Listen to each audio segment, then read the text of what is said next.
Bismillahirrahmanirrahim. Assalamualaikum warahmatullahi wabarakatuh. Apa kabar kalian semua? Semoga kita selalu dalam lindungan Allah Ta'ala dan kita dalam selalu keadaan sehat, kita ataupun keluarga kita ya. Dalam pertemuan kali ini insya Allah Bapak akan bahas tentang pelajaran kewarganegaraan atau PKN ya. Nah, dalam pertemuan kali ini kita akan membahas yang di tema C ya. Tema C PKN kewarganegaraan itu akan membahas tentang budaya. Budaya. Oke, baik. Sebelum kita membahas lebih lanjut, ada baiknya kita mengucapkan Bismillahirrahmanirrahim. Kemudian kita membaca doa, Rabbi zidni ilman warzuqni fahman. Oke, balik lagi kita ke budaya. Indonesia itu dengan wilayah yang sangat luas dari Sabang sampai Merauke itu memiliki budaya yang sangat berbeda-beda. Walaupun ada beberapa kemiripan, tapi banyak juga yang sangat berbeda, dan ini yang menjadi kekhasan masyarakat di Indonesia. Ya, budaya itu adalah pola pikir ya. Budaya itu dihasilkan dari pola pikir manusia. Pola pikir manusia, mereka berinteraksi secara sosial, artinya mereka bergaul secara sosial. Maksudnya sosial itu dengan banyak orang, dengan kelompok.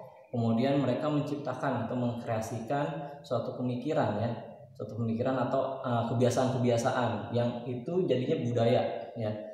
Nah, karena ini hasil pikiran manusia, maka kadang ada benarnya ada salah ya.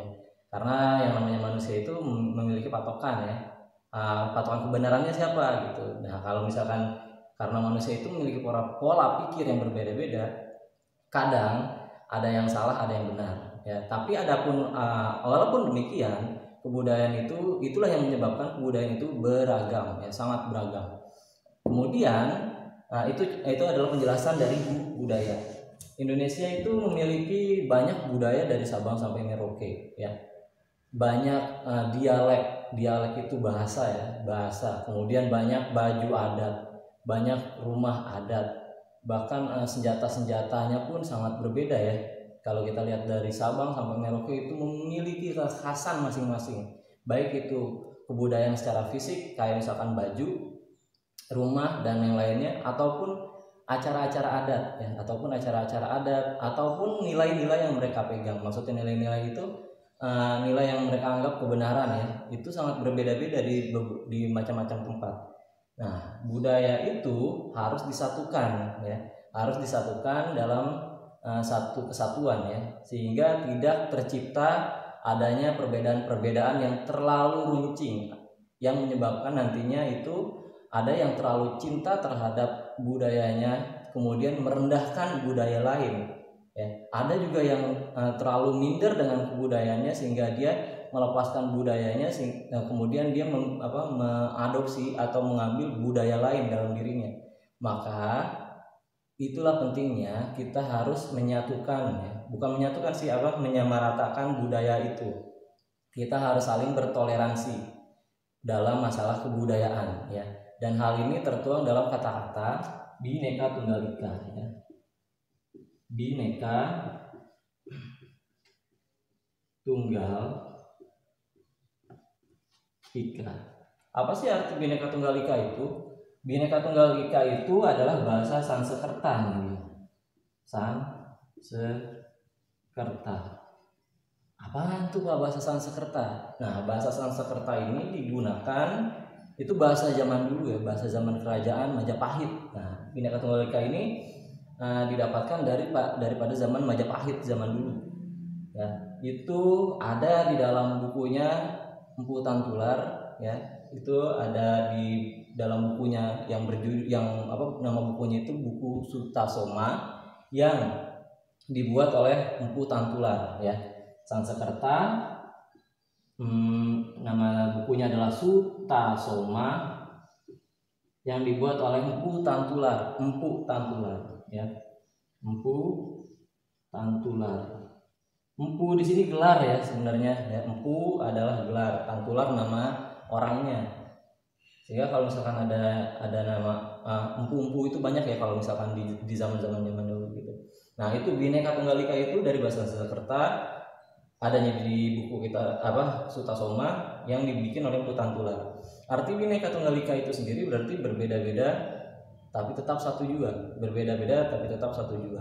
Kenapa muncul kata-kata Bhinneka Tunggal Ika pada buku Sutasoma ini? Karena pada zaman Majapahit itu wilayah Indonesia sudah hampir meliputi wilayah Nusantara, ya. Pada zaman Majapahit dulu itu hampir meliputi Nusantara, ya, walaupun dengan berbagai macam latar belakang ya. Ada yang ikut Majapahit karena Majapahit itu negara yang kuat dan lain halnya ya. Oke, kayak gitu. Itu Bhinneka Tunggal Ika. Nah, kata-kata Bhinneka Tunggal Ika ini ada di mana? Ya, kalau kita lihat ada di kaki burung Garuda ya, ada di kaki burung Garuda itu muncul. Nah, itu tentang Bhinneka Tunggal Ika. Nah, yang berarti walaupun bermacam-macam tetapi tetap satu juga. Dan ini penting ya. Dan ini penting. Kenapa dianggap penting? Karena ini untuk menghilangkan rasa terlalu berlebihan pada suku ya. Jangan ada lagi misalkan seseorang itu bermain hanya misalkan teman-teman itu bermain hanya dengan teman sedaerahnya aja. Misalkan ada yang Sunda mainnya dengan yang Sunda, ada yang Padang mainnya dengan yang Padang, ada yang Jawa mainnya dengan yang Jawa, ada yang Betawi mainnya dengan yang Betawi. Itu jangan sampai ada kayak gitu ya. Bhinneka Tunggal Ika itu menghindari kita melakukan hal tersebut karena sejatinya kita adalah satu, yaitu negara Indonesia ya. Jadi nggak usah melihat lagi dia suku Sunda, saya males Pak main sama suku Sunda, dia orangnya gini. Saya males Pak main sama orang Padang, orang-orangnya kayak gini. Saya males Pak ngomong main-main sama orang Jawa, orang-orangnya kayak gini. Jangan kayak gitu ya. Jangan seperti demikian. Saya males banget Pak ngomong sama orang Betawi gitu. Jangan kayak gitu ya. Pokoknya jangan hilangkan pemikiran kayak gitu. Jangan ada lagi labeling. Artinya labeling itu dia itu dianggap penganggapan suatu suku sebagai satu suku yang khasnya kayak gitu dan nggak bener gitu ya. Padahal kalau yang namanya orang ya sama-sama aja. Misalkan ada yang bilang kayak misalkan orang Betawi katanya sombong-sombong. Itu paling dia cuma segelintir aja yang emang dia kenal sombong, tapi banyak juga ternyata yang nggak sombong ya. Banyak yang sangat-sangat baik ya. Kemudian misalkan ada yang dan banyak lagi contoh-contoh yang banyak ya kayak gitu ya. Dan Bhinneka Tunggal Ika itu kita menghindari hal tersebut. Kemudian ada pula yang mereka itu cenderung membanggakan sukunya sendiri ya. Terlalu membanggakan sukunya sendiri. Nah, itu yang tidak boleh. Adapun contoh-contoh kebudayaan itu banyak banget. Contoh-contoh kebudayaan banyak banget. Kalau misalkan di suku Betawi ya, Bapak ngomong suku Betawi karena Bapak suku Betawi jadi Bapak lebih mengetahui, mungkin lebih sedikit mengetahui hal tersebut.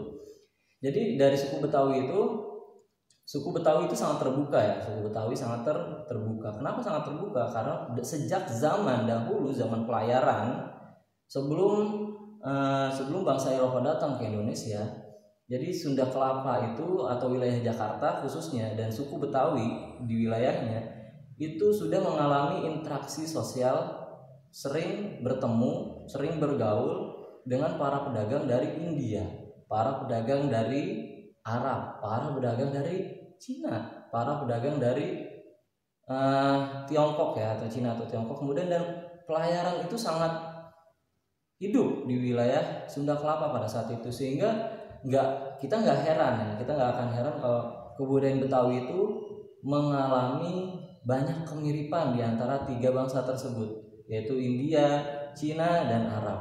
Banyak banget ya, mulai dari makanan, baju, kemudian juga adat istiadat pun demikian mengaruhi ya.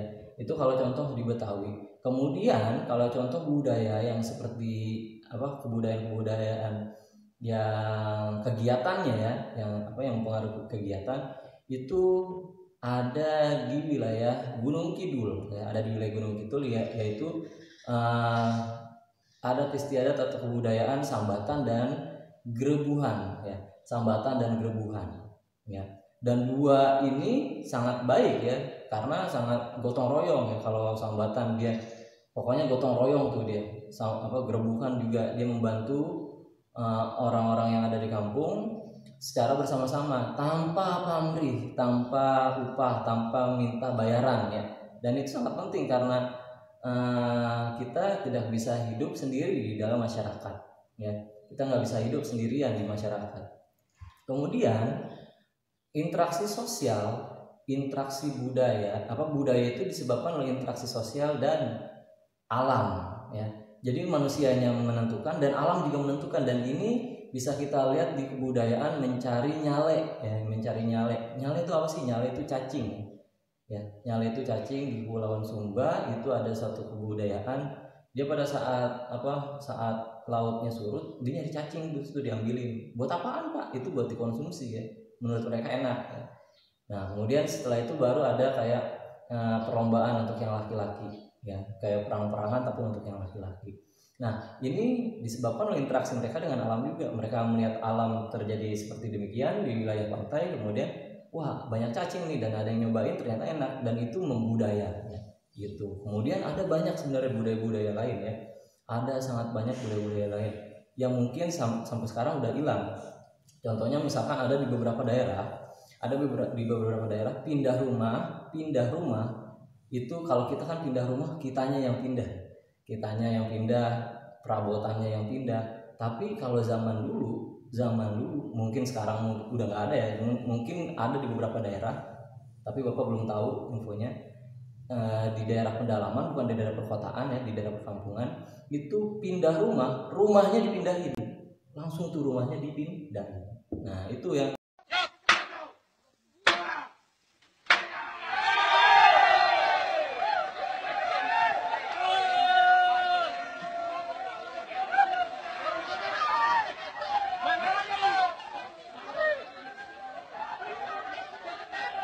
dengan permasalahan agama. Jadi agama tidak anti budaya ya, agama tidak anti budaya selama budaya tersebut sejalan dengan agama ya. Selama budaya itu sejalan dengan agama ya, kalau nggak sejalan nggak usah diikutin. Contohnya dari mana? Contohnya kalau kita membaca sirah nabawiyah, nah Rasulullah Shallallahu Alaihi Wasallam pada saat dulu sebelum dia menerima wahyu, jadi diajak untuk ikutan kebudayaan masyarakat jahiliyah pada saat itu. Akhirnya Rasulullah, apa yang Rasulullah perbuat? Apakah Rasulullah ikut? Enggak, karena kebudayaan yang diajak pada masyarakat jahiliyah pada saat itu sangat buruk ya, sangat buruk. Akhirnya Rasulullah memilih menyendiri di Gua Hiro gitu ya. Mungkin kalau misalkan kamu lihat nih Bapak pakai baju adat ya. Nah kalau masalah baju, asalkan dia menutup aurat, maka silahkan, tidak ada masalah untuk mengenai hal tersebut. Ingat, budaya itu harus sejalan dengan agama ya, harus sejalan dengan agama. Mungkin itu aja yang bisa aku sampaikan dalam pertemuan kali ini, mudah-mudahan bisa bermanfaat. Subhanakallahumma bihamdik, asyhadu an la ilaha illa anta, astaghfiruka wa atubu ilaik. Wassalamualaikum warahmatullahi wabarakatuh.